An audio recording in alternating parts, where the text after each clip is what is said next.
Happy New Year, everybody. It's our first seminar of the year. It's great that people come out for this. We have a kind of special Italian double act tonight. We have two speakers. Of course, we'll start with our featured speaker, Sara Lorenzini, who's a professor of contemporary history, University of Trento.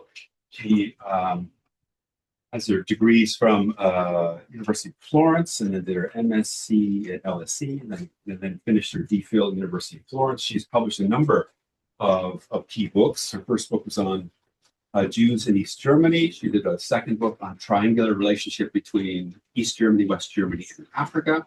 She then did a book on Italy in the 1940s and De Gasperi's policies.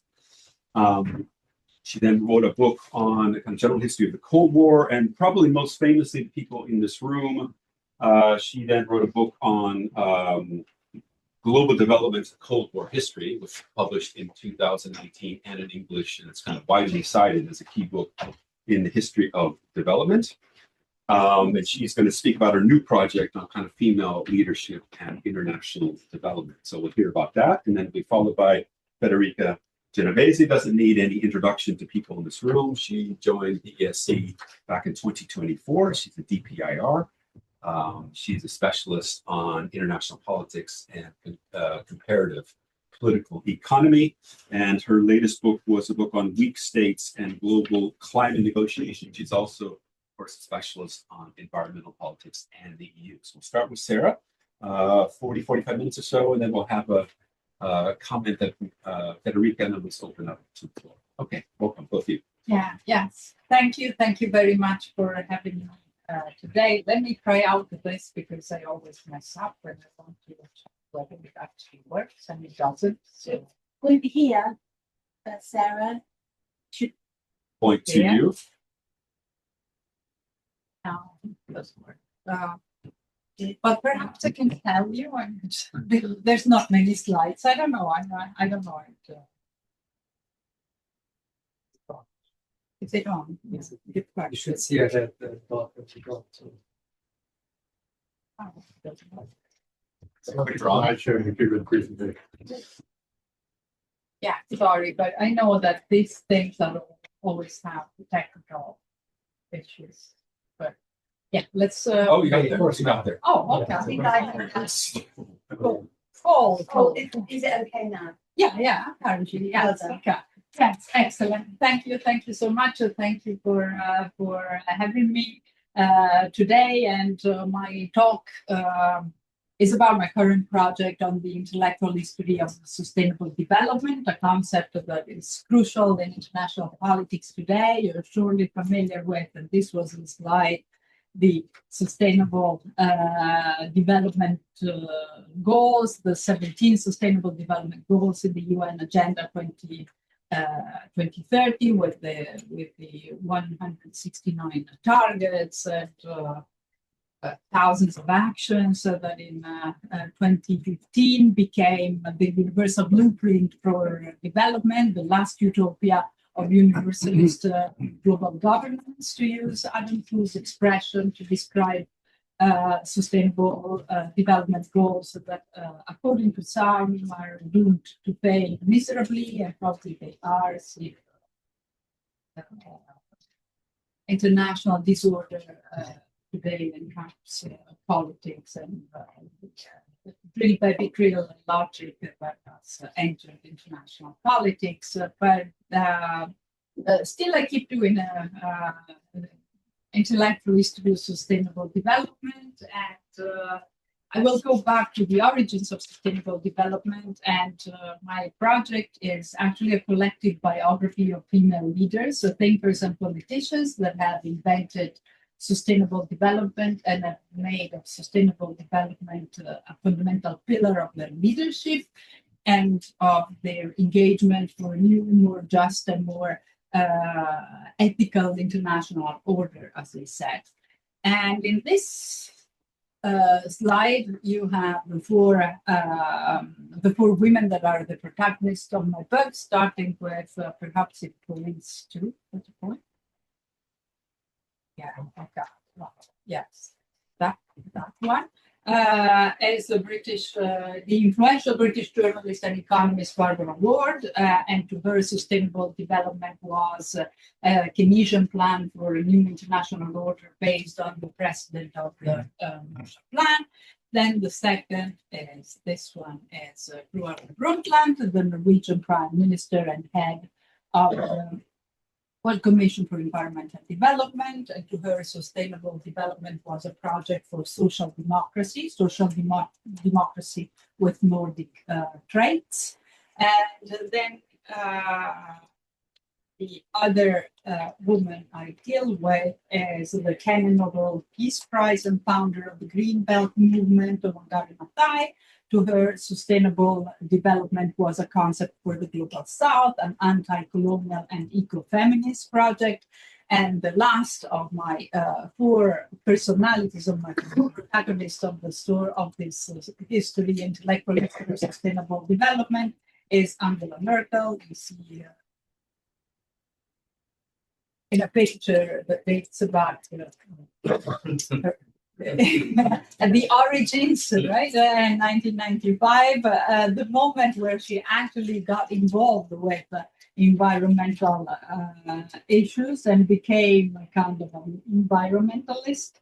And to her, sustainable development was a project for the European Union, for governments and business alike against climate change.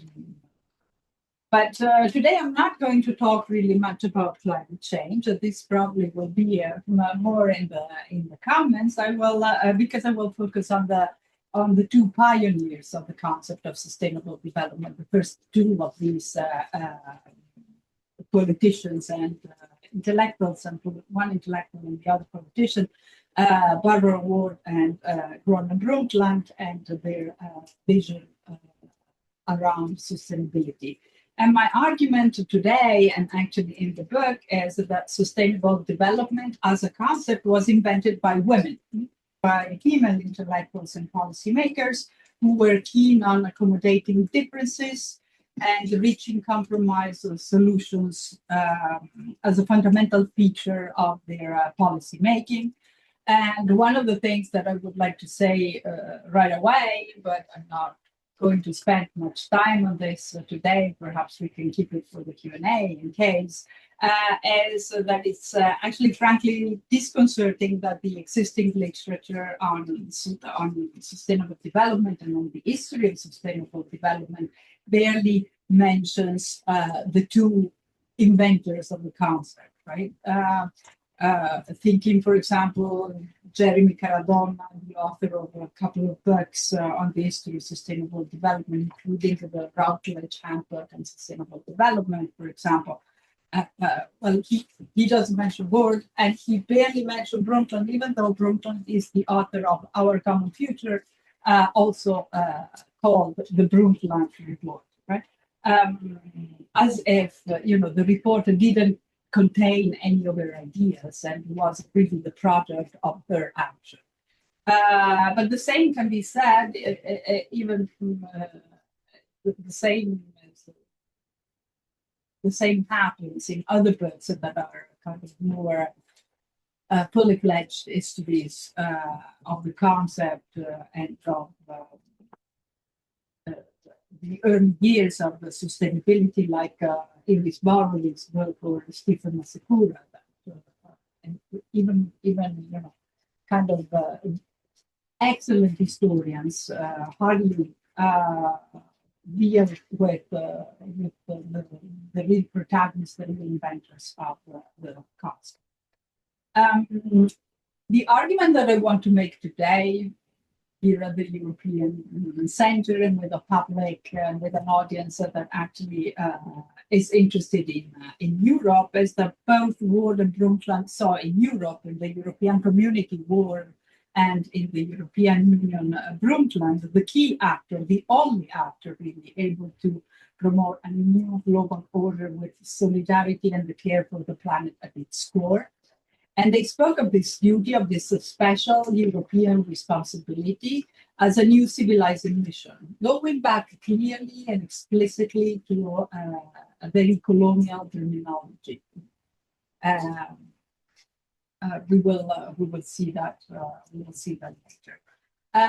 In terms of focus of the talk today, what I plan to do is to focus on the changing nature of the concept itself, the concept of sustainable development, how it moved from a concept that was mainly about redistribution in the 1970s into a concept for relaunching growth, Brundtland in the 1980s, and how this change was in the end key to its success until today. Meaning that sustainable development as a policy for redistribution failed, but as a policy for business actually was really successful and lasted for a long time, still with us today. Let me start then with Barbara Ward and her 1970 definition of sustainable development, which is Ward was a very well-known development economist, a counselor and speechwriter to U.S. presidents, both John Fitzgerald Kennedy and Lyndon Johnson, presidents, both George Woods and especially Robert McNamara, in addition of a number of ministers and prime ministers, British, such as Harold Wilson and Edward Heath, but also others. So, for example, she was really good friends with Ghana's Prime Minister and President John Nkrumah, at least for a while. She became champion of environmentalism in the 1970s after spending her whole life writing about Cold War and foreign policy. The first books that you see there, the ones in white, then about growth, the ones in yellow, and then about the environment, the ones in orange. In this more important works, because she wrote really a lot. More than what you see in this kind of relatively short list. In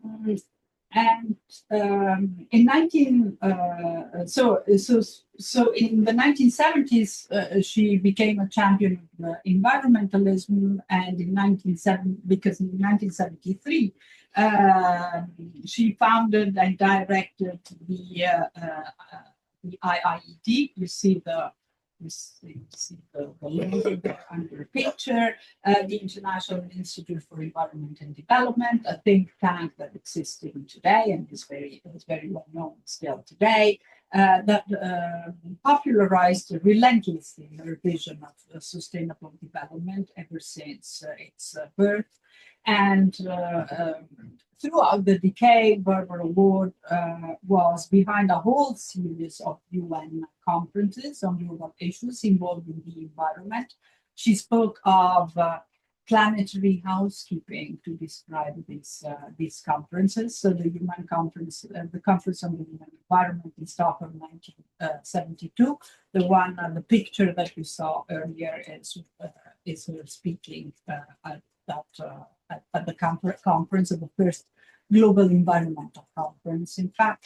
And then the conferences on world population in Bucharest, the World Conference in Rome, both 1974, the Women Conference in Mexico City, 1975, the Human Settlements Conference in Vancouver, 1976, and the Science and Technology Conference in Vienna, 1979. In all of these conferences, Ward was a fundamental personality in many really kind of the top personalities, especially in Vancouver and in Stockholm, but very much there in bringing her ideas and enthusiasm actually, and in this action about and around planetary housekeeping. As for the definition of sustainable development, I mentioned earlier that it was a lot of sustainable development in words. Thinking is a lot about redistribution. She introduced the concept of sustainable development at the UN Conference for the Human Environment, and offered in the following years 73, 74, several definitions of sustainable development. They are all variations of the same on the same theme. And the more technical, the more straightforward is the one that you see there. Sustainable, an economy based on sustainable yield implies a shift to recycling materials, conserving energy, and adopting different rules for production, including the principle of making polluters pay. So this definition can be found in that book, New Creation, that you see there. That is actually a very long document that was presented at the Synod of Bishops in 1972. It was written by Barbara Ward, but she didn't talk at the Synod of Bishops, of course, because women were not really allowed to do so.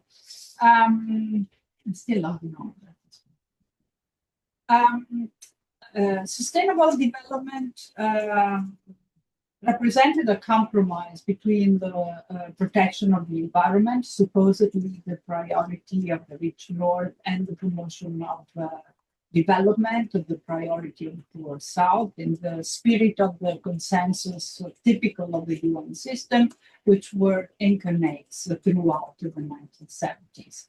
And this compromise reached really the highest point, probably with the Kokoyaka Declaration. You have first page here, 1974, where you also have a very famous but rather obscure, I believe, definition of sustainable development that you see there, a type of growth which avoids overconsumptive types of development that violate the inner limits of man and the outer limits of nature. So this was kind of one of the favorite definitions that Barbara Ward used, but it's not. It's much more poetic than clear, I suspect.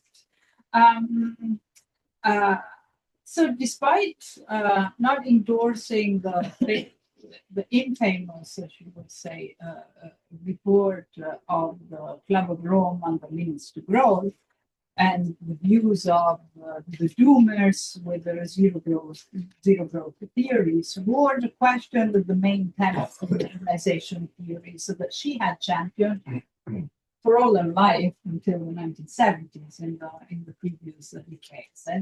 And starting from 1971, and especially between 1971 and 1972, she would constantly dismiss growth, GDP, and progress as kind of despicable and dangerous idols of modernity.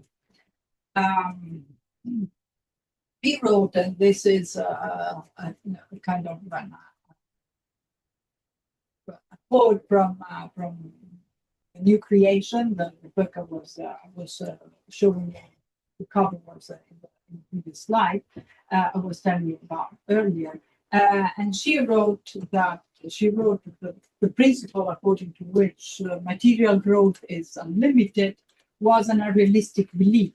And she attacked this excessive growth and consumption over and over again, repeatedly calling for a new ethic in the international system, attacking the arrogance of science and of the nation state, and envisaging a new order with the redistribution of wealth as a fundamental dimension, together with containing consumerism and urbanization. Still, she lived under the specter of 1929. She kept thinking, even in the late 1970s, that the absolute priority was to avoid a 1929 situation, the crash of the financial system and the following economic, social, and political crisis.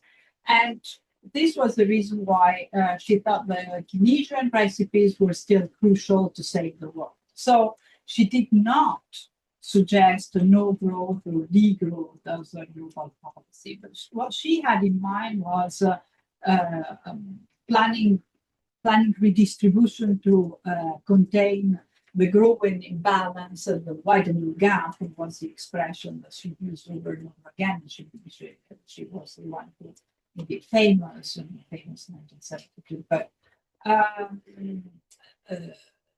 the widening gap between the rich and the poor. And her idea was to limit consumption in the global north while allowing and supporting the growth of a consumer society in the global south.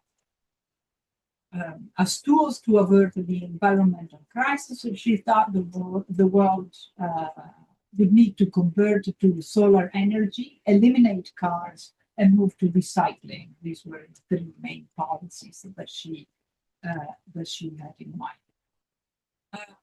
For Barbara Ward, the sustainable development was the main pillar of a new planetary order that transcended the nation state based on social justice, redistribution, and subsidiarity, the principle of Catholic social thinking, dating back to the encyclical Rerum Novarum that gave preference to the local rather than to the national agency.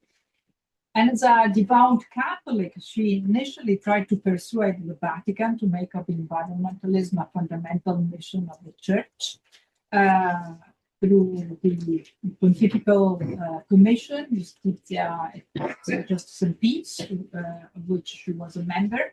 And her proposals were even discussed at the Second Vatican Council. But then she failed in this operation by late 1973. The Church didn't pick up really the environmental mission the way she thought.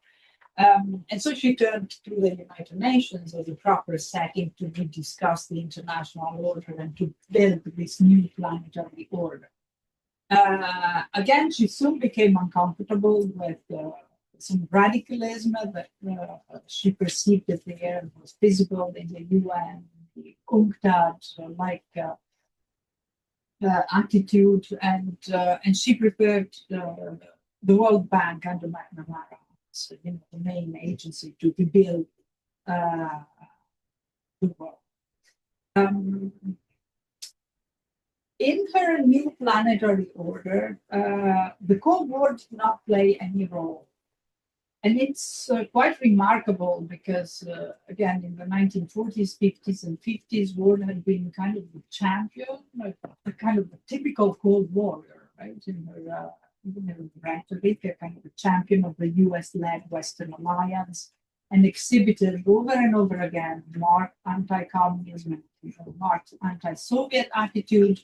But all her Cold War rhetoric vanished all of a sudden with Bhutan, essentially, in the late 1960s. And really in the 1970s, when she talks more about the environment, she actually talks very highly of China and China's model for rural development with the primacy of small farmers that she sees as not so invasive modernization strategy. She saw just the beginning. It turned out in the end. So going to Europe, what about Europe? Europe was a kind of at the center of Ward's thinking and books in the second half of the 1970s.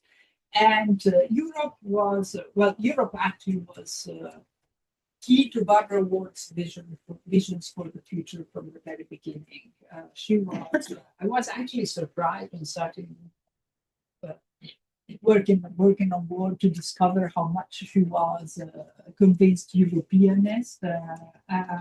In the 1950s, she expected Europe to work with the United States on a New Deal for the developing world. In the 1960s, she encouraged the common market to start an operation to remake the face of the earth, introducing a worldwide welfare state. And in the 1970s, in the environmentalist phase, with Britain now in the European community, the insistence on Europe as a crucial actor in the environmental revolution became a recurring topic in her life. She also echoed the concept of civilian power Europe, the Duchenne concept of the early 1970s. So with Europe promoting social justice both internally and externally, and her ideas were that Europe had to turn from the center of colonialism into the center of economic reconstruction and social development around the world. These are her words. But at the same time, and like others at that time, and the people I have in mind are George Kennan with his article in Foreign Affairs to Prevent a World Wasteland, or Dutch socialist and EC commissioner and president of the European Commission, Sico Mansholt, with his dystopian ideas on the EC planning degrowth. Well, like these people, she was convinced that Europe, the European community, was the only institution able to impose the new environmental standards worldwide and harsher rules for everyone, sacrificing consumption while compensating, at least if so, citizens and in general citizens with a different kind of leisure. Theaters, sports, no cars were meant to substitute consumption. She meant to be, and she had practical ideas, but she was indeed quite naive in her practical projects. She described even in that book, Life. And in 1979, especially in this in the book that you see there, Profits for a Small Planet, the role of Europe became really fundamental. The time had come for the European community, she said there, to defeat the Creative Act of 1947, the Marshall Plan, and support a new international economic order. The words were these, new international economic order based on a planetary compact modeled on the Marshall Plan. To do this, the EC would have to work together with the World Bank and with regional development banks to supervise the use of aid and making sure that aid reached its developmental goals, but also its environmental goals. So that means promoting essentially energy transitions towards solar and biomass. Her critics and the one I have in mind especially is Peter Bauer in the very early 1980s, late 1970s, early 1980s, said that work had beautiful plans that nobody could afford. And sustainable development was one of those beautiful plans. And although she believed that the moral inevitability of moving away from a society based on overconsumption was actually common sense, she was not able to convince so many people of this idea that giving up consumption was something that in the end everyone should recognize as the only way to go.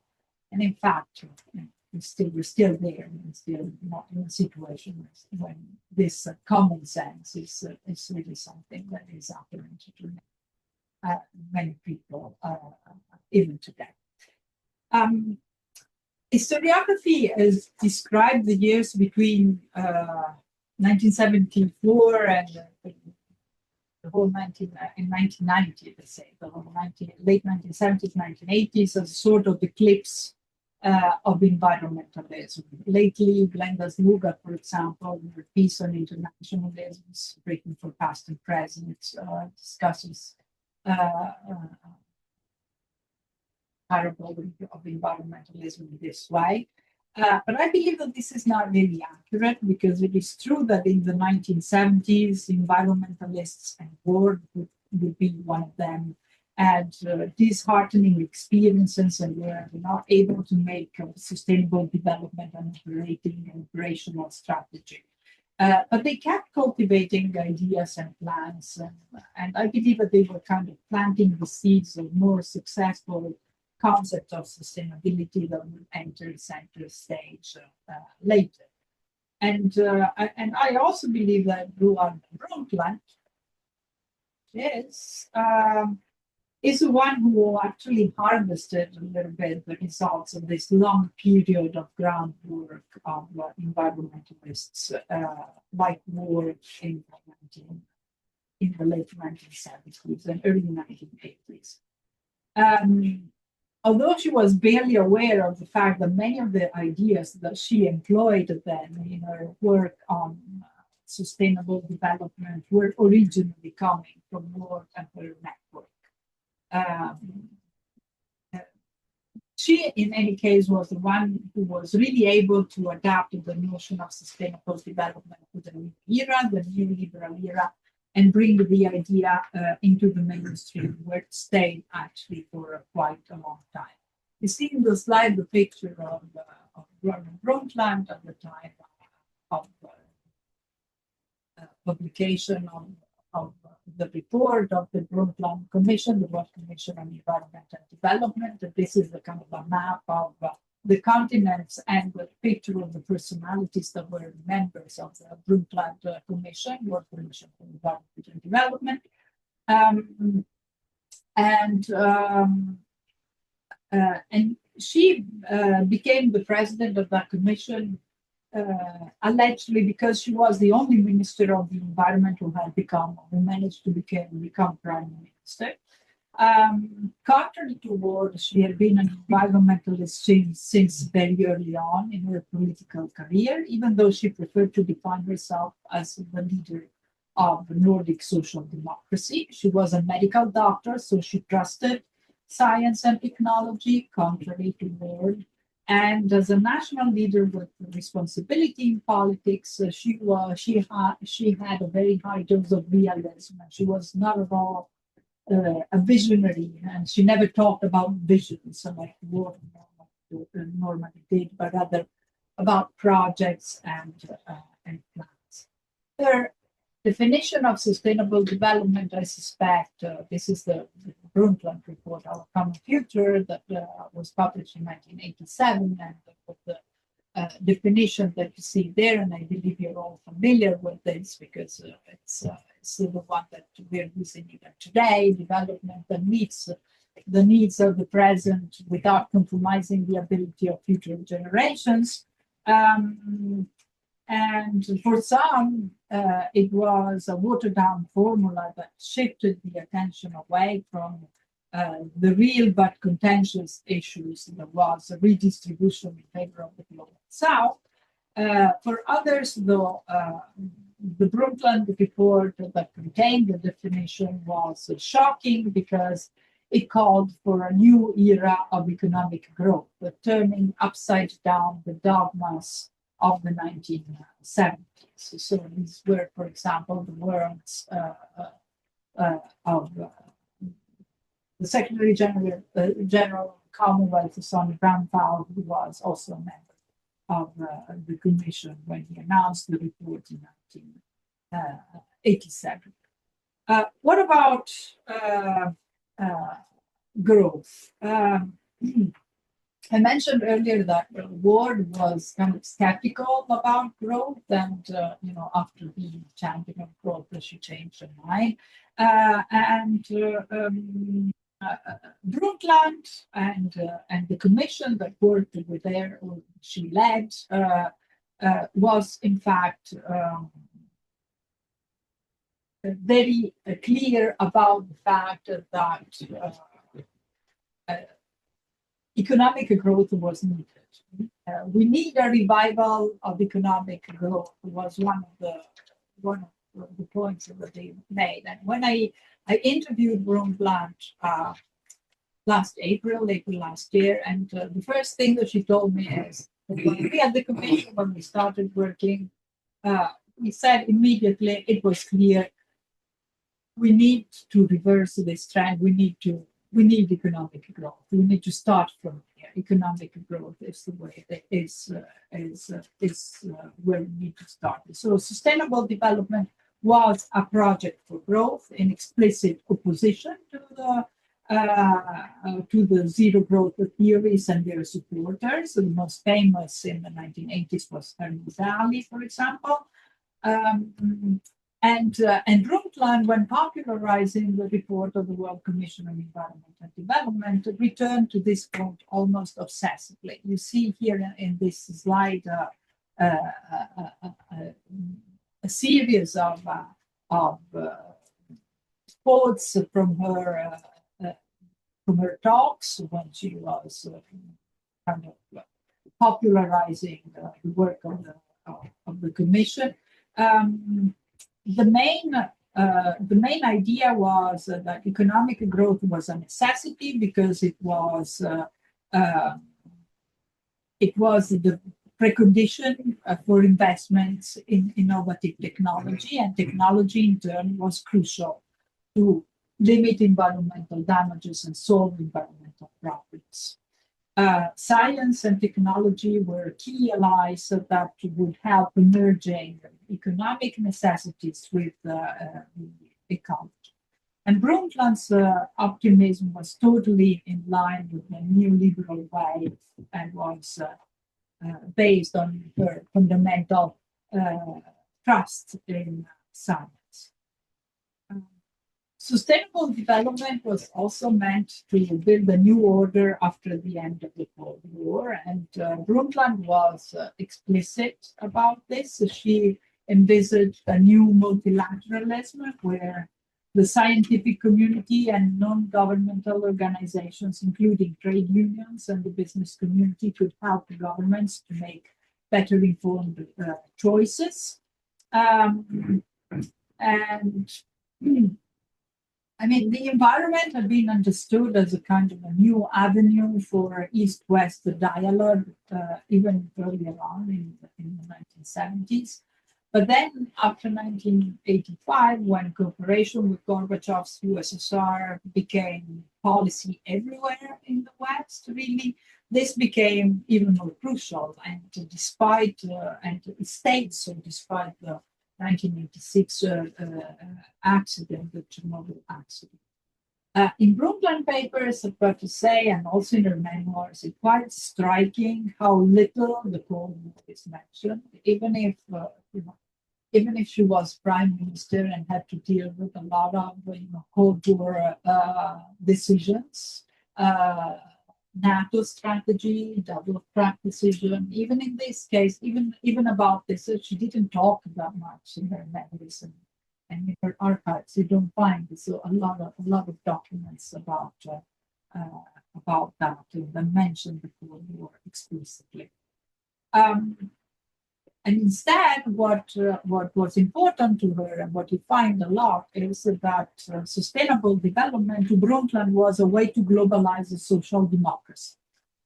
And Europe, and especially European social democratic parties, have had to play a main role. So she was building on the inspirational legacy of Olof Palme and Willy Brandt, her mates, and colleagues too. Nordic countries were to join forces with the European community and the European Union in promoting sustainable development as a new framework worldwide. And the importance of the social democratic dimension comes out repeatedly, especially at the end of the 1980s. You have two in the slide. You have two documents that are very similar to one another. They're both from 1988 and in German. And because Brundtland was invited to talk by Austrian Chancellor Bruno Kreisky in Villach first, and then in Hamburg by the SPD. And there she sketched her view on the centrality of social democracy in promoting sustainable development.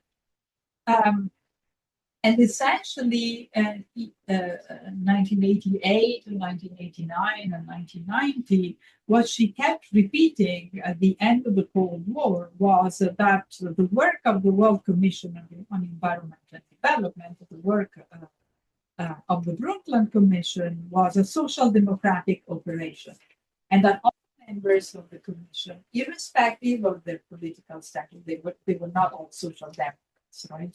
Not at all. But they all had agreed that the social democratic solutions were the best option at a global scale. So she presented and represented the the end of the 1980s onwards the UN action as a social democratic project altogether.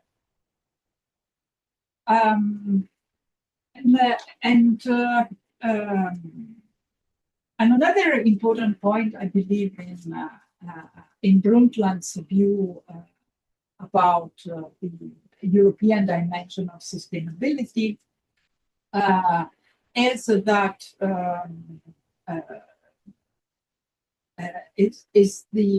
I mentioned that in the very beginning, is the civilizational dimension of this discourse. European responsibility was about promoting civilization. Europe needed to unleash its creative civilizational force. I'm using the words here. It needed to overcome a cobweb of borders, so to unite politically and technically, East and West, but also within the members of the European community, to join forces for sustainable development, for environmental policy making, and her idea was that Europe's role in the world today, but then when she was talking at the end of the 1980s and 1990s, was to initiate a new civilizing mission with the Marshall Plan as an ideal precedent to respond to global challenges. So you see that in both the protagonists of this concept of sustainable development, this idea of the Marshall Plan comes up as practical advice on how to think about sustainability. I want to show you here a quote from Brundtland's commencement speech at Harvard in 1992.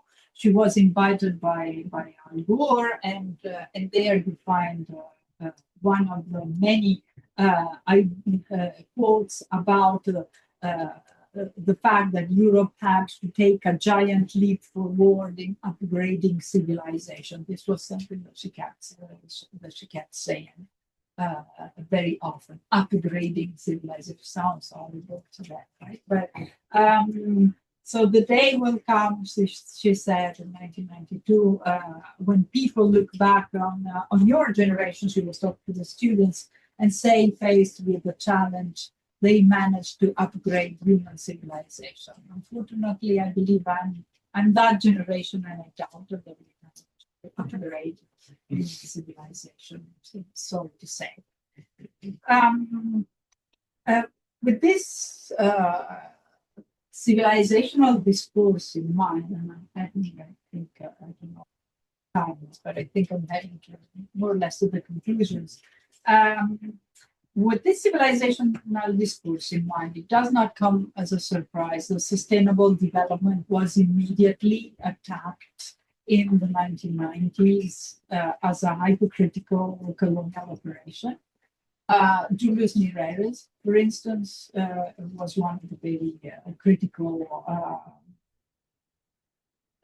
commentators. The eve of the Earth Summit in 1992, he stated that sustainable development was anti-democratic, too much northern-oriented, and it fully endorsed an unacceptable ideological orthodoxies, liberalization, free market, and private enterprise in a way that was absolutely not acceptable to the global south, as you saw.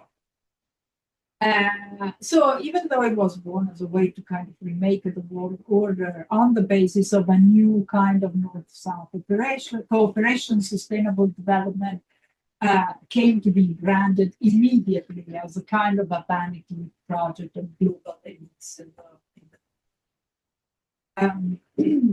So going back to the roots of sustainable development actually shows that this concept that was born to dispel the threat of no growth policies, and as a synthesis of Christian thought and social democratic liberal internationalism, with the precedent of the Marshall Plan as the ideal blueprint, became a viable in the 1980s, in the late 1980s and 1990s, only when it was able to really incorporate the logics of the capitalist system and to launch technical progress as a key component. And this, I believe, is something that is clearly still with us today. It's typical of the European Green Deal with its rhetoric of energy transition. It is typical, and we find again today the recurring idea of the Green Marshall Plan. It was very common in the early 2020s, 2022 to 2024, there were a lot of projects launching the Green Marshall Plan as the future of sustainability and the way to mobilize the international community and the business community around the goal of sustainable development. But what I want to say as the very end of the conclusion is that although it was born and framed as a European project, as a civilizing mission for the West, and especially for Europe, as we saw till now, today's sustainable development, with all of its rhetoric, has not disappeared at all, even though so many people say that now with Trump, it's not going to exist much longer, but I don't think so, because I believe that it has been really effectively appropriated by China as the blueprint for a new international order or a new developmental order based on China's Global Development Initiative and pairing with the exhibited climate leadership of China today. So I will close here and hope to get questions and comments, and I'm looking forward to our discussion. Thank you.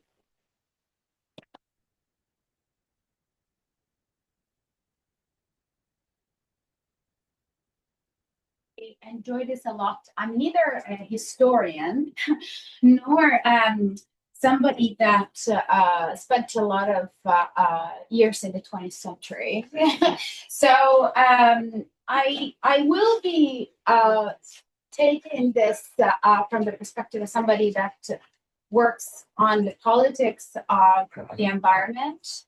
As a social scientist, that would be interested in learning more about how this story connects with what's going on right now and how we better understand politics after having learned the development of sustainable development in the political rhetoric of the 20th century.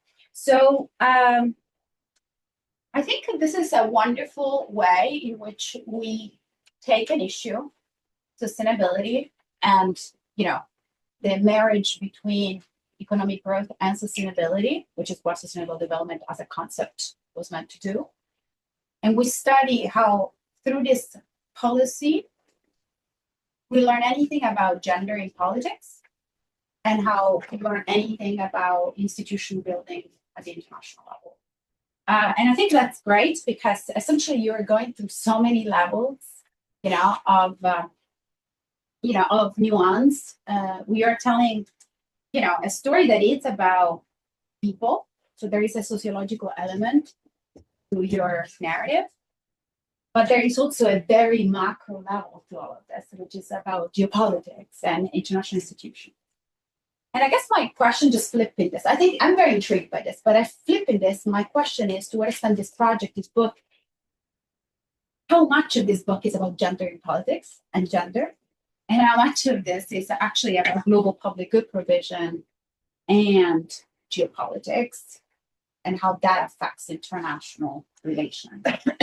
I have comments about whether, about the gender and politics and the sociological aspect of this. And I have questions about sort of like the macro global policy provision aspect of this. So as you developed your story, you essentially are telling a story about how women were central to the development of ideas around sustainability and sustainable development in the 20th century. And that reminded me of the literature in political science about gender in politics, female leaders in politics. And what I know about the literature is that women, and especially women that self-select into becoming leaders or want to run for, elections and want to become political figures, they often have different interests, right? Like they sort of select themselves, for example, into being representatives of certain specific topics, right? Like when they are elected as politicians, often women put themselves forward to be specific cabinets or in specific ministries.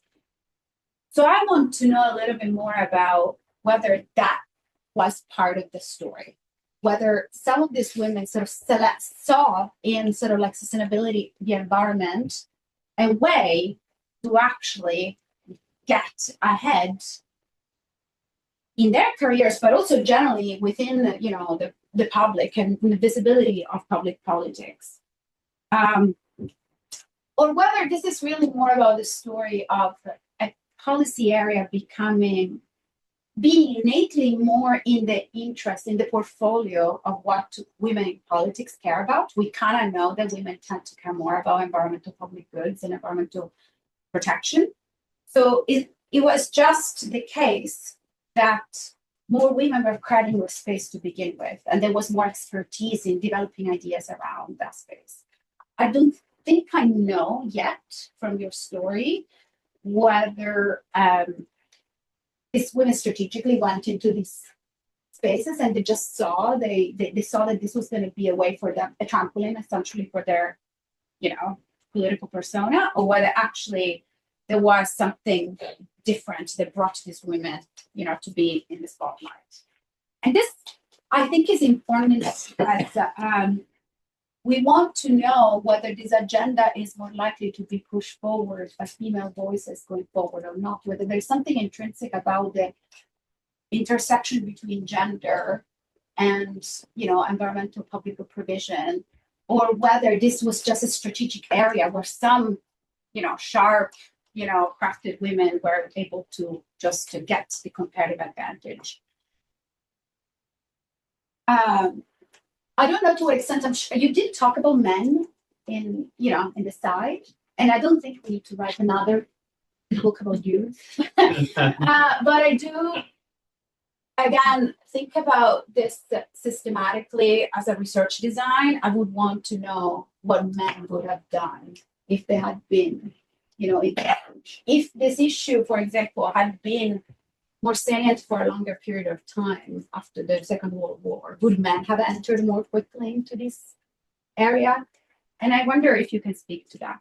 Now, just to the second nature of the book, which is actually much more about how a policy realm shapes international order, international relations. I would love to hear whether you think that this is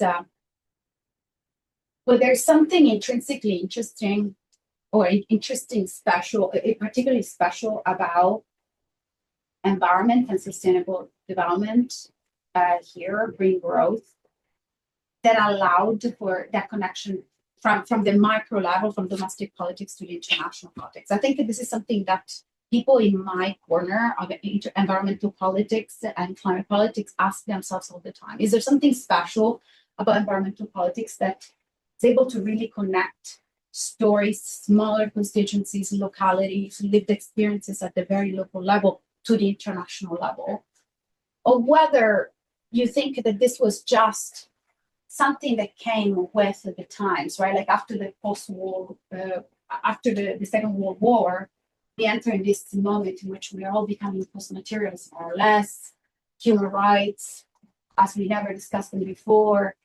So is this just another manifestation of an era that care more about, this type of things, or is there something very specific about the environment and its marriage to environment, to growth, that allowed for politicians that care about this to really make an excuse to reconsider the international relations chessboard?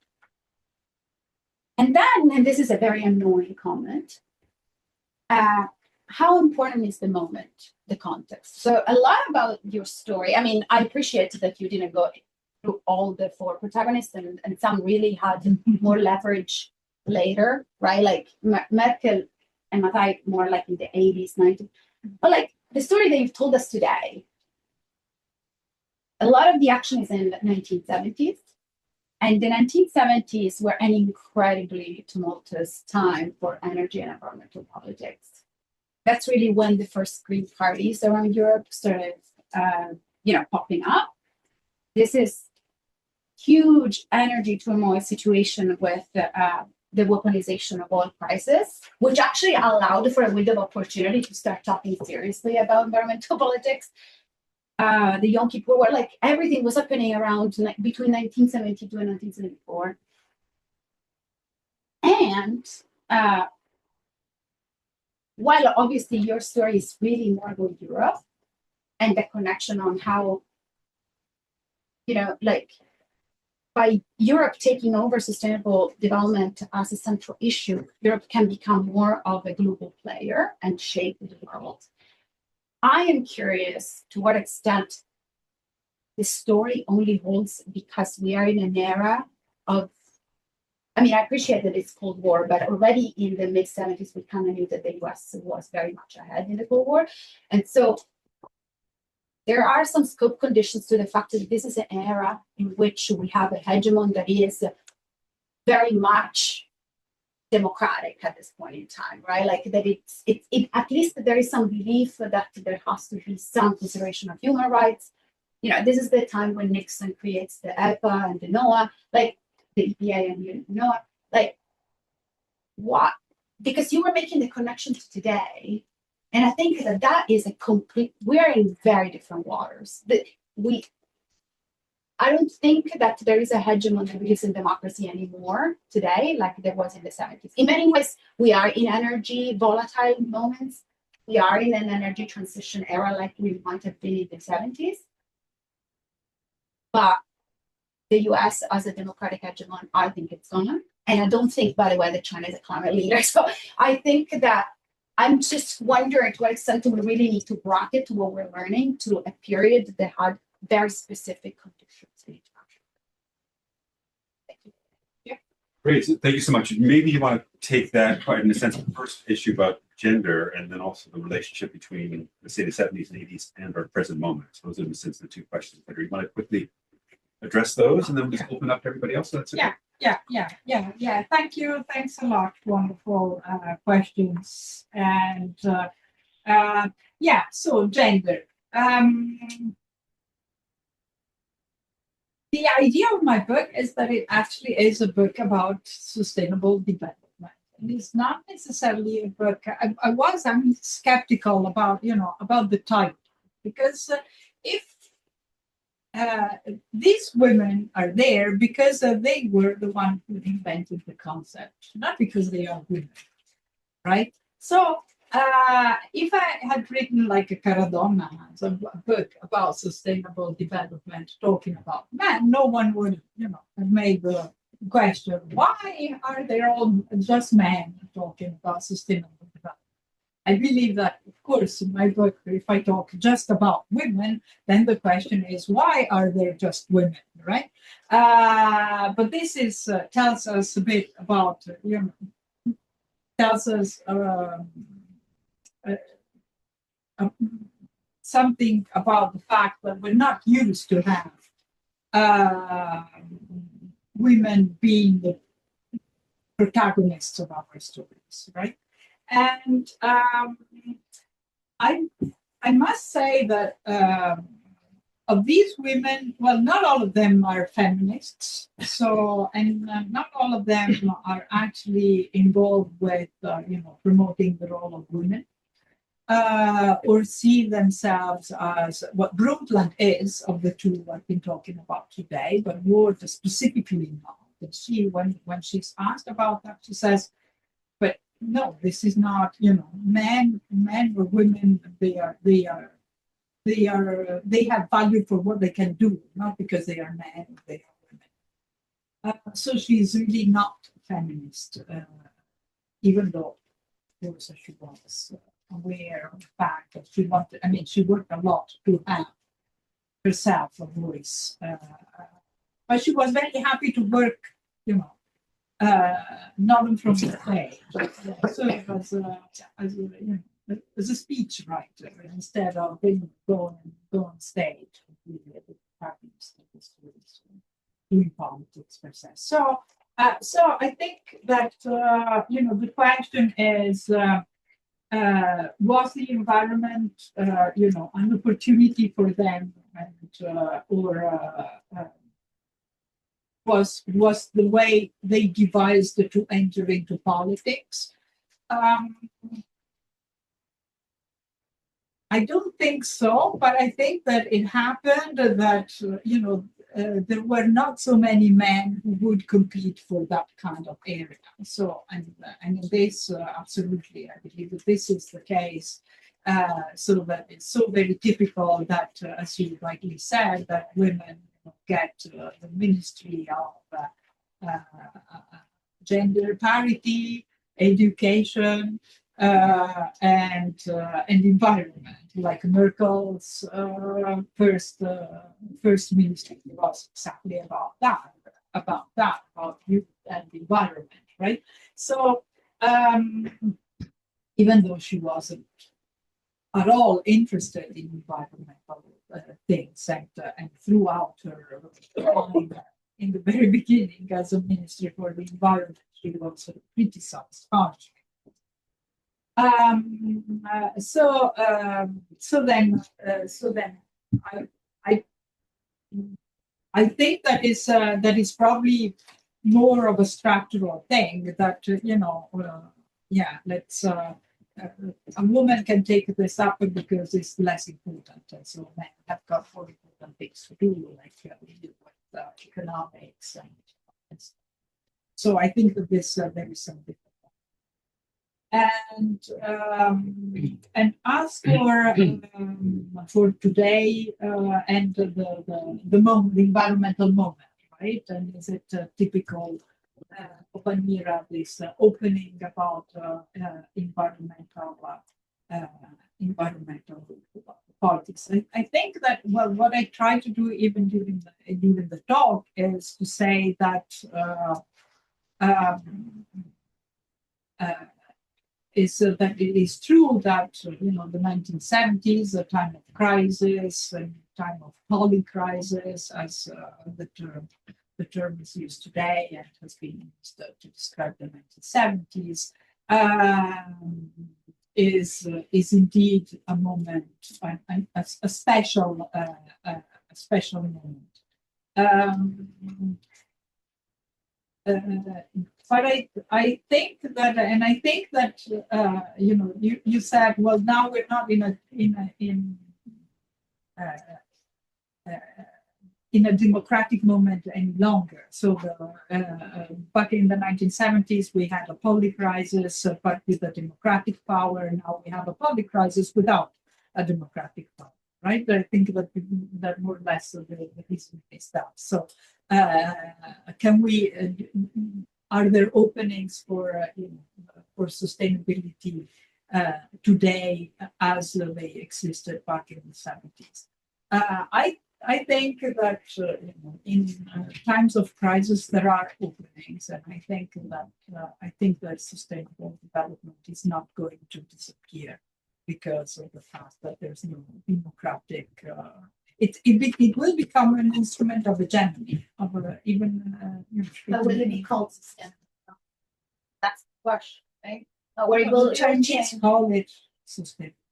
Yeah. So yeah, well, I mean, like the definitions is.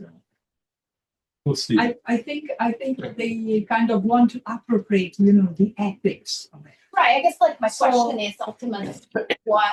So then we're talking about concept that gets stretched and that becomes many different things. Yeah, But also some of the general language disappears. I mean, planetary housekeeping is a term that I can't imagine anybody would say any longer. So it suggests there's a kind of moment in which they're very explicitly using that general language to describe a new kind of attitude toward the environment. In any case, we can open up now to the floor. People have questions. So you go to the back. We'll start with you. Yep. Thank you. Can you identify yourself? Just Yeah. My name's Vince Chadwick. I'm a journalist, and I was actually a correspondent in Brussels for about 7 or 8 years, exclusively focused on the aid department. And I was the only correspondent in the Brussels press corps following INPA, DG INPA, formerly DG DevCo, formerly whatever they used to call it, since about 2017.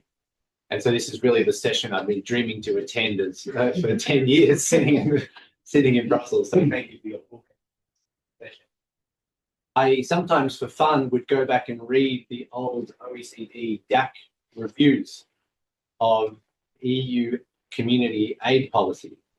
And if you read the DAC review, which is where the Paris-based group checks how the Brussels is doing in Africa, basically, everything identified in the 1998 edition we're discussing today. Is it altruistic? Are we pursuing something for the benefit of European companies? Should we be focused in North Africa where you can perhaps make more money, or should we go to the Malawis of the world where you can't use budget guarantees, you have to use grants, and all these kind of debates and stuff. All of the stuff that we've been arguing about in Brussels. So given your research, I wanted to ask whether those questions, especially when it comes to European benefit and the benefit back to Europe and European companies, have always existed, or whether there was ever really an altruistic moment and the pioneers you encountered in your work really thought that they were, that this was going to be just disinterested planetary housekeeping. And then I know you didn't get to Merkel in the talk, but I was interested to read in her memoir. I think she dedicated about 2 or 3 pages to sustainable development. And it was, we tried to launch a compact with Africa and it didn't really work. And I had a meeting with someone and it'll be for others to continue. It's a bit of a side thought. And my experience following this closely with European leaders is that it's always a side thought, and that Macron has a summit in 2021, then 2023, then we forget about it, then there's a war, then we come back to it, then there's another summit. Someone has a plan for a Marshall Plan, someone has a summit, and it's always around events. But the heads of state never really sit there and spend hours until the wee hours talking about issues which perhaps if they did for half a day, we wouldn't have 6 or 7 different European development banks. We wouldn't have, 3 MDBs all doing the same projects and competing with one another. But there's never any buy-in at the top level from heads of state. And so I'm curious your sense historically whether that's been the case, and in Merkel's case, given her background, given that she was exposed to these issues, why is this still the case that the only person who really knows what the country's doing in the World Bank is the deputy bureaucrat at the finance ministry, not the finance minister, not the prime minister? Why is development, sustainable development, still so often a political orphan? Yeah. Thank you for the question. So, European companies. Barbara Ward was very explicit about the fact that the way to go was trying to trick business, private companies into into investing in sustainable development technology. So the idea was clearly that, and in the case of Brundtland also, it was really explicit. Like we have to make them understand that there is that they earn money if they do that, right? So I think that this was always explicit. And then if the question is, did they mean well, or did they want to earn money working together with the private companies? I think that they meant well, but this is especially Word didn't have specific interests, let's say. But I couldn't. I know it's my guess, right? I must say, but in terms of why don't really powerful people sit around the table and decide about development aid? I think that there is also this element that has got a lot to do with interests, corruption that goes together with the development aid business, so that we still have to keep in mind when thinking about how specifically important politicians engage in development. I mean, coming from Italy, and there was a very important donor in the 1980s with Bettino Craxi, there is always this side of the story of the briberies that went together with aid, that are always kind of the side of the story that no one talks about, and that I also tend not to talk about. So, but but I think that it's not just about politics. So there are a lot of different streams of interest that run together with development projects. Unfortunately. About 7 people on this. Well, Paulina, go ahead, please. Hi, my name's Paulina. I do I'm a medical student looking at East-South relations, Eastern European and Middle East during the 1780s. So my question is, because like you kind of said, the Cold War doesn't seem to be a facet of the thinking of what's going on here, but it did strike me that, especially Bob Awards, how you described introductory paradigms, that like Europe and the Nordic countries seems to like it seems to be leaving out the second group, right? Eastern Europe and the South.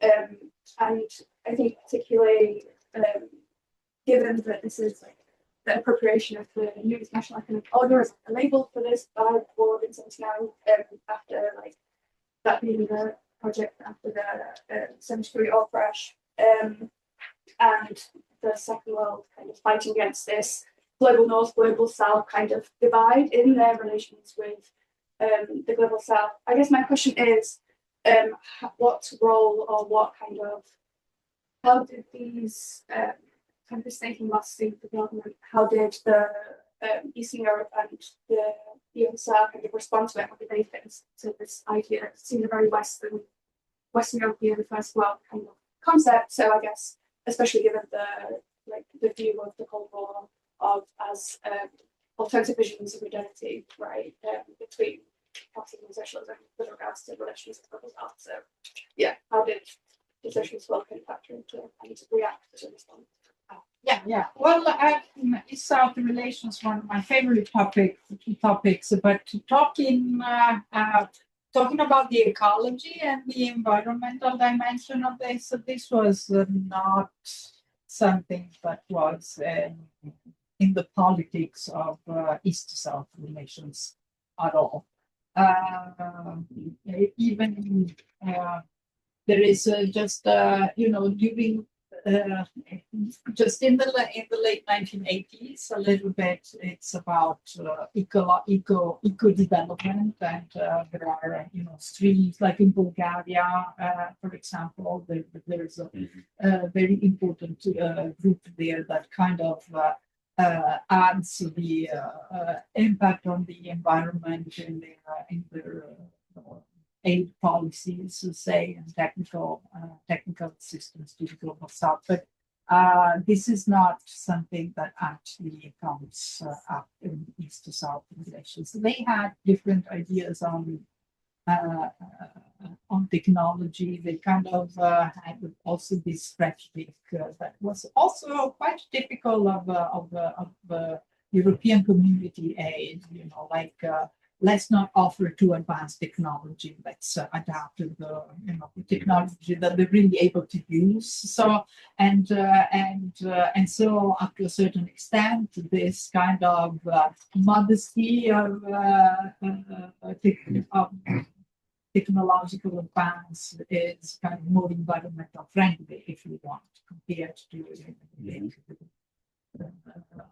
the big industrialization projects of the Soviet Union. So East to South relations, meaning countries of Central and Eastern Europe in relations with the South, were kind of ecologically more viable than surely than.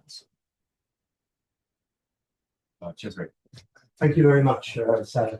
I have two very brief questions.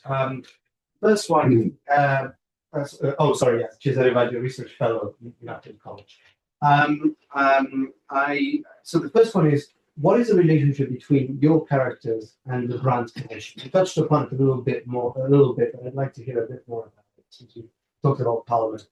And then the second question is sort of a relaunching of Polina's question. Isn't there really a Soviet story of sustainable development?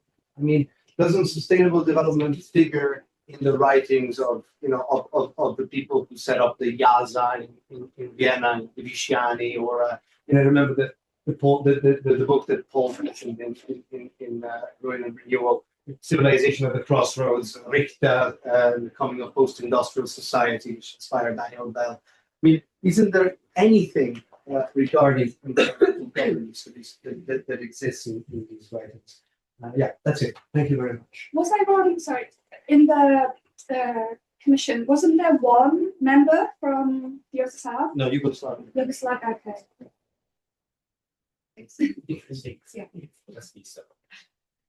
Anyway, go ahead. Yeah. So the Brand Commission. Barbara Ward was one of the people who actually thought of building the Brand Commission, and she said that the Brand would be the right person to lead it. So together with in her kind of network, very close to the World Bank leadership, so she was really very close friends with not only with McNamara, but also with Clark, his deputy, and so they were behind the idea of building the commission first and of selecting Brand to lead it. And Brundtland was, and then she also worked around, popularizing the results of the Brand Commission. She worked as the head of the North-South round tables. She tried to kind of work together with the members of the Brand Commission once the Brand Commission was over, but it didn't really work. And then she died. And as for Brundtland and Brandt, Brandt was a family friend of Brundtland's family. So Brundtland was from family from prominent social democrats. Harlan was her surname, so her father was himself the minister of Norwegian government. And so the Brandt lived in exile, spent a lot of time at their home, at the home of the parents of Brundtland, and then so he was they were quite close. So she didn't like him. She didn't like him also because he was kind of a womanizer, and I think that the family was the mother, the Brooklyn's mother, was very much. She was friends with the wife. So I think that was something of the sort. So she didn't like Brandt, but specifically, even though she asked for help in terms of selecting the people who members of the commission. But she liked a lot instead Olof Palme, and she wanted to become Norwegian's Olof Palme, right? So her idea was, to do for Norway what Olof Palme had done for Sweden. And so she worked together with him. She worked in the commission, in his commission, before entering doing her own thing and being in charge of the World Commission, the World Commission on Environment and Development. So this was more or less. As for is there a Soviet story? Sustainable development was not so much of a Soviet concept, but then if in environmentalism the Soviet way, so in the environment and concerns with the environment were also a Soviet story. What I think is very interesting is that in the Soviet Union, in everything Soviet Union and the socialist countries specialized in different things, and in different went different ways, even in sciences like in biology, for example, they do antibiotics. They developed other technologies. In terms of environment, they were much more concerned with climate change than the West. In the West, climate change as a worry came late. And, Barbara Ward it was the first time there at the Stockholm conference when something came on the floor. So there was a little bit of a discussion on the 2 degrees temperature that kind of constitutes the parameter that is acceptable. But the Soviet Union had a lot of work on climate change. They did a lot of work there. And as for YASA and the participation of some of its members and some Soviet personalities, including Shami, that we mentioned in the Club of Rome, this was indeed one of the avenues and one of the places where East and West could come together, and it was one of the policies of the Club of Rome to keep open the connection with the Soviet Union specifically and Eastern Europe. But again, there was a lot of work around the nuclear energy more than on sustainability. So sustainability was not really a concept there. So I go back, I confirm what he said earlier, that it's not about sustainability. So this was not a concept that was in the language of the Soviet Union. And this doesn't mean that there were not environmental concerns, but these were other things. So yeah, they worked a lot on climate change. Yes. Thanks. Introduce yourself, please. My name is Tony Gross. I'm an intruder from the Latin American Centre. I was tangentially involved with the Secretariat of the Brundtland Commission at the time. And I'd be interested in hearing more about your views on the dynamics within the Commission. You talked very much about the outcome being European social democratic model. You talked about the Nordic model, and you described Brundtland as the author of Our Common Future, the report.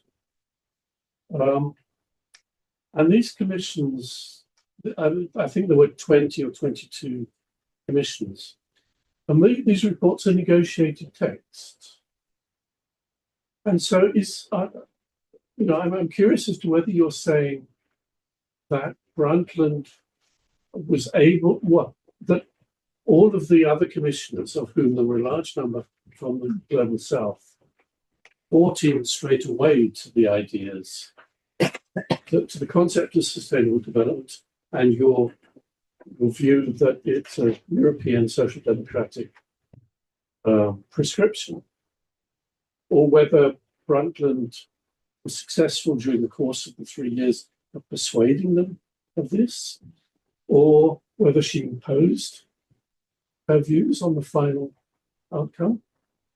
Because in all of these sorts of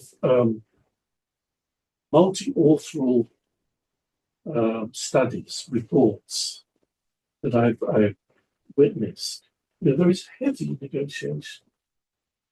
And I'm pretty sure from my memory that there was during the course of the Brundtland case. Yeah, thank you for the lovely question that gives me the opportunity to talk about the commission more than about the final result, right?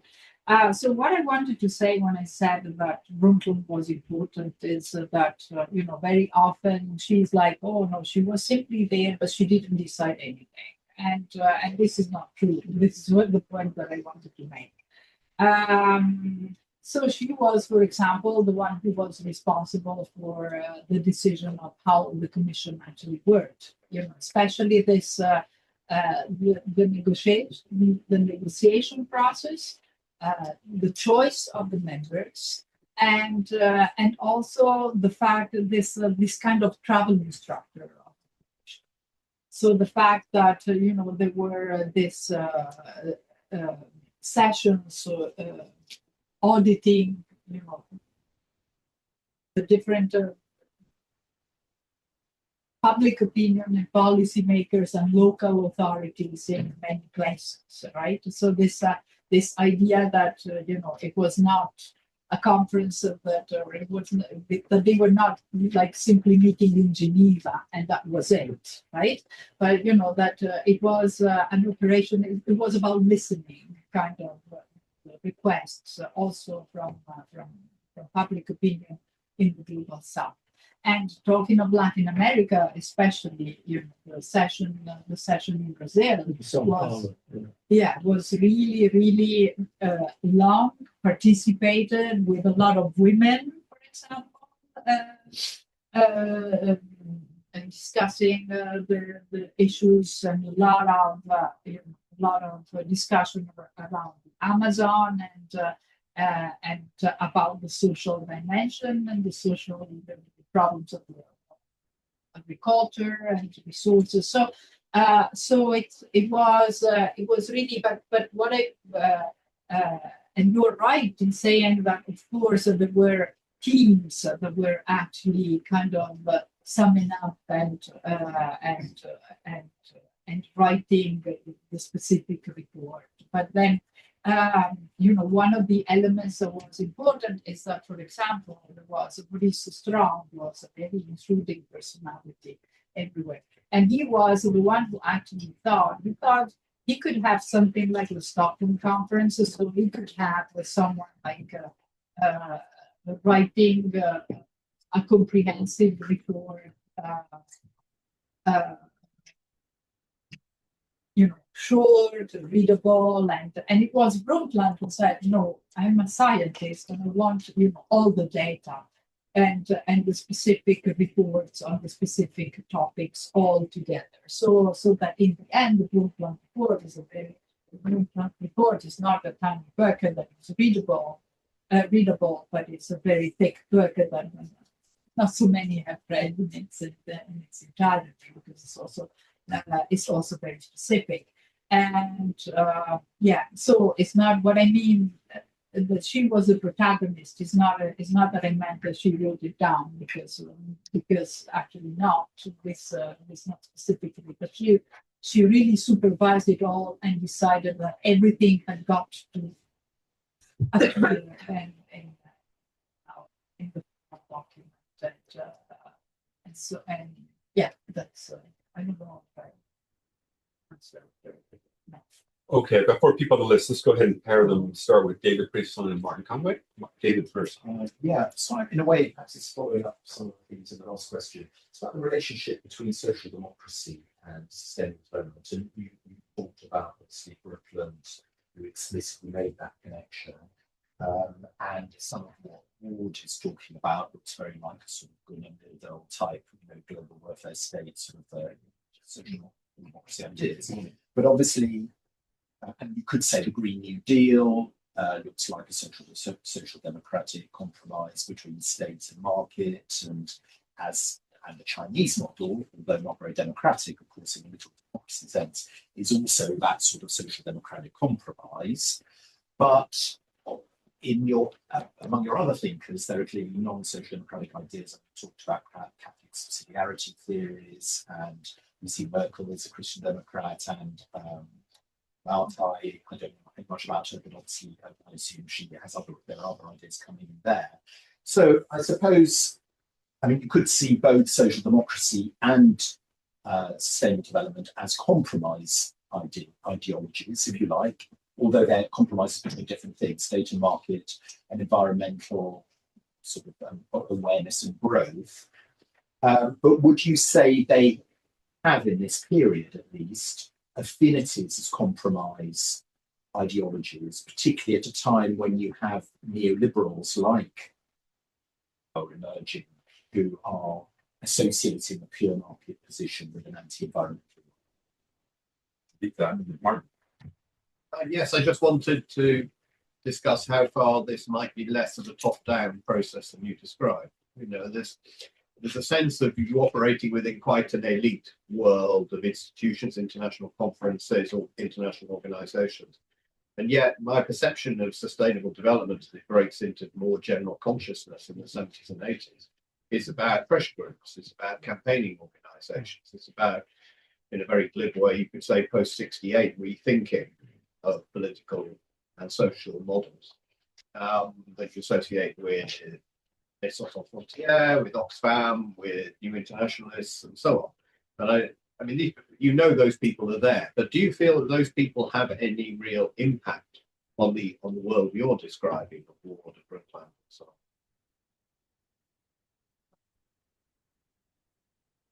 Yeah, thank you. Thank you for both questions. So,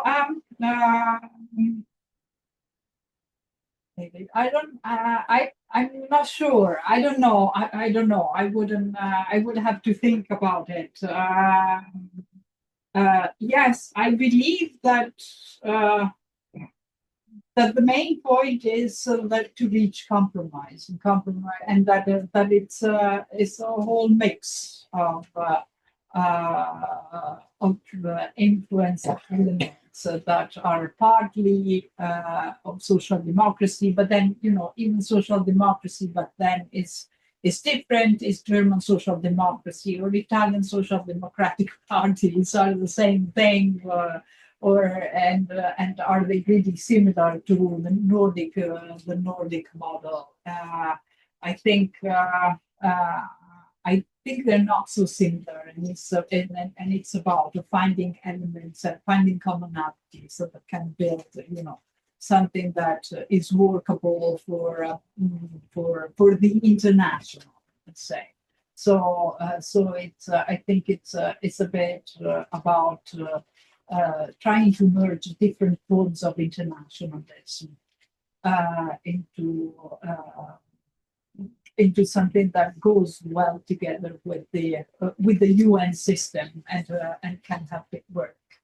I think that this is more or less the case. I mean, these people also, they even Lord Brundtland a bit less probably, but they even change their mind. You see that they navigate the concepts and the groups that they talk to, and change, a little bit the accents of their actions. So at some point they think, there is an opening to do one thing. So yeah, let's shape the concept in this way, and then it's not viable anymore, so let's change it. So I think that there's a lot of compromise there, but there is also a lot of confusion, probably in terms of how the concept comes out. And then Martin, the social movements. I mean, this is kind of the next big thing, and the big hope there, and especially Ward is she is like at some point in the 1970s, she gives up with everything, and she hopes that in one way or another, the youth, the social movements, and the citizen groups actually can help change things and bring protests, their instances straight to the governments, but then this happened, yes and no, in fact, and the same, and Brooklyn too. She talks a lot about the youth, and so the idea is that the youth expresses or gives expression to its own priorities with bottom-up initiatives. But yeah, it is true that in the 70s onwards, the UN system becomes more open to NGOs in general, and there is an avenue for kind of transmitting. So bottom-up initiatives can get a little bit quicker to the top. But whether this has had such an impact on the concept per se, I wouldn't. Probably not. Yeah, it seems like we describe as a kind of rise and fall of love affair in the industrial world for planning, right? Call for larger states, larger international organizations, a world welfare state in which you're marking out as in a sense a decline of that particular idea. Okay, we have two more people to combine this. It's David Madden and Mihai. Okay, thank you very much. Sustainable development. I've been doing some work, sort of David Madden European stuff or something. I've been doing some work on animal welfare, the effects on agriculture and farming. And indubitably, if you look after the animal welfare, you get some side benefits, richer soil, etc., etc. So it's not just sustainable development; it's regenerative. Are there any other aspects of sustainable development where you have a similar argument, whereby sustainability becomes regeneration? Yeah, Mihai Theory, Federal Association of Politics. Building up on the question from Professor Pisland, I was wondering, because you said that Brundtland was so in sustainable development an opportunity to export Nordic social democracy, but at the same time she embraced neoliberalism. So what kind of social democrat was her? Is this a third way kind of ideology, or she had a limited understanding of what neoliberalism was about to bring to the world? We'll squeeze you in if it's a quick question. Okay, we'll try it, yeah. My name is Eva Pornska from London School of Economics. I'm very much interested in the colonial connection. If you could elaborate more on that, for example, did you find in the speeches and the talks and the books that they published any understanding or diagnosis of why was sustainability now needed at the time when they were writing or saying this? What was the cause of development running into unsustainability, and what was the place of Europe in it? And also, you decided not to talk about Margaret Mackay, but maybe if you could say a few words how her vision differs from those two representing. Okay. So very interesting regenerative. I didn't find anything though so specific, I must say. But perhaps so I don't think that they made a point about that. The two ones. perhaps Wangari Maathai is more into this, the kind of approach that she had, with the Green Belt movement and this kind of regenerating the environment and kind of criticizing and surpassing the colonial methods in agriculture and in development that actually are responsible for the deterioration of land and quality of land. So this is probably there more than in the two Ward and Brundtland that I've been dealing with right now. And I look forward to work more on Wangari Maathai, these things, but I have just started there, so I wouldn't know to give you a kind of a very thorough view on that. Social democracy, but then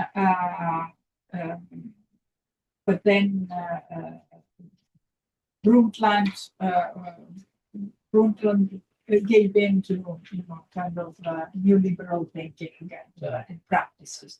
I think that one of the elements of this very peculiar of Brundtland and very specific is her realism, right? So and even when I interviewed her, she's always been very clear, like she's in the end, in government, we have to take decisions, we have to rule, and so we need investments, and we need economic well-being, we need profits, and we need to compromise with the interests of private business, including oil companies and export, right? So I think that many times she kind of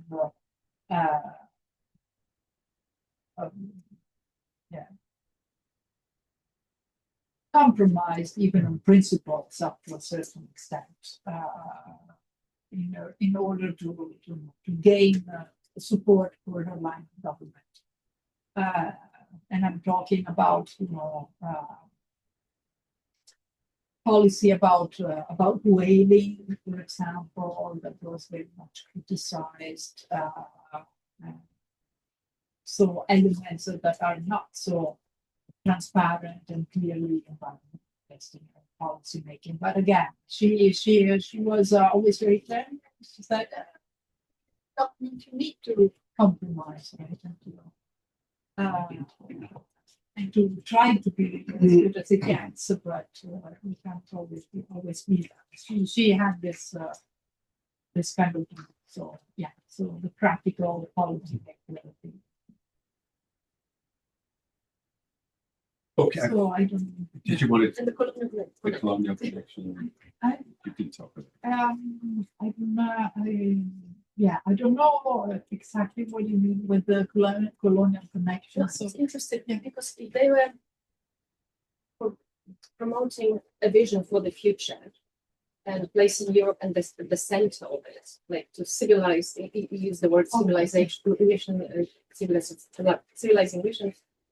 How did they see the role of Europe before that? oh yeah, well, one on this, like there was quite often this this idea that taking care for the environment was about paying back the damage done with colonialism. This was quite explicitly there in both cases. I mean, Ward wrote a lot and also praising colonialism in her very early years. And then she changed her mind with time and kind of after decolonization. She's been living in Ghana and friends with Nkrumah, so she changed her mind. But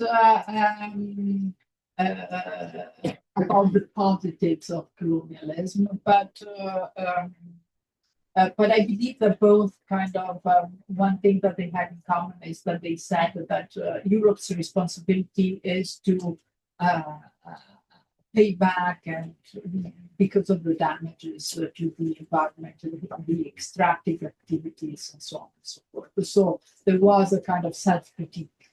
So. Yeah. That seems to be But this didn't,